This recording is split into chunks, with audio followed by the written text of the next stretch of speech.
হিসেবে আমরা দেখেছি বসুন্ধরার ইস্ট ওয়েস্ট মিডিয়া বিভিন্ন সময় নিউজ করেছে, এবং আজকে যারা বিএনপি এবং জামাত আছে আমাদের এই সংসদে, তাদেরকেও বিভিন্ন সময় তাদেরকে হত্যা করার সম্মতি উৎপাদন করেছে কিছু মিডিয়া এবং কিছু নামদারি সাংবাদিক। এই সাংবাদিকগুলোকে বিভিন্ন হাউজে আবার এখন বর্তমানে পুনর্বাসন করা হচ্ছে। এই জুলাইয়ের পরে এখন টিভি থেকে জুলাইয়ের পক্ষের যারা সাংবাদিক ছিল তাদেরকে বের করে দেওয়া হয়েছে, সময় টিভিকে দখল করা হয়েছে। ইস্ট ওয়েস্ট মিডিয়া অর্থাৎ বসুন্ধরা গ্রুপের যে মিডিয়াগুলো রয়েছে তারা প্রতিনিয়ত আওয়ামী লীগের পক্ষে সম্মতি উৎপাদন করে যাচ্ছে। গতকাল মাইকে ঘোষণা দিয়ে ছাত্রলীগ ছাত্রদলকে নোয়াখালীতে মাইকে ঘোষণা দিয়ে পিটিয়েছে, সেটাকে উদযাপন করতে দেখা গিয়েছে বসুন্ধরা ইস্ট ওয়েস্ট মিডিয়াকে এবং কিছু টকশোজীবীদেরকে। আমার মাননীয় মন্ত্রীর কাছে প্রশ্নটি হচ্ছে, এইসব যারা এই গুম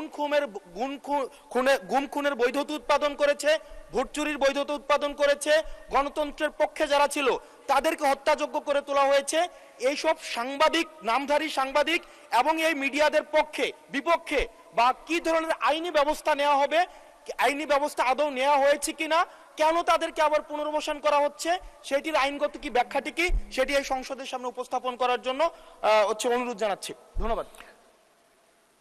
মাননীয় মন্ত্রী, কি ব্যবস্থা নিচ্ছেন এইসব সাংবাদিকদের বিরুদ্ধে সেটি জানতে যাচ্ছি। মাননীয় স্পিকার, আপনাকে ধন্যবাদ। Our friend and opposition member একটি প্রশ্ন করলেন না, কয়টি প্রশ্ন করলেন, আমরা সেই ট্র্যাকটা হারিয়ে ফেলেছি।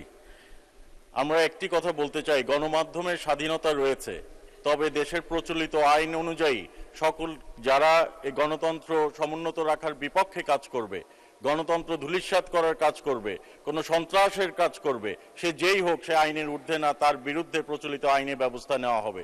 সেটি যেই সাংবাদিক হোক আর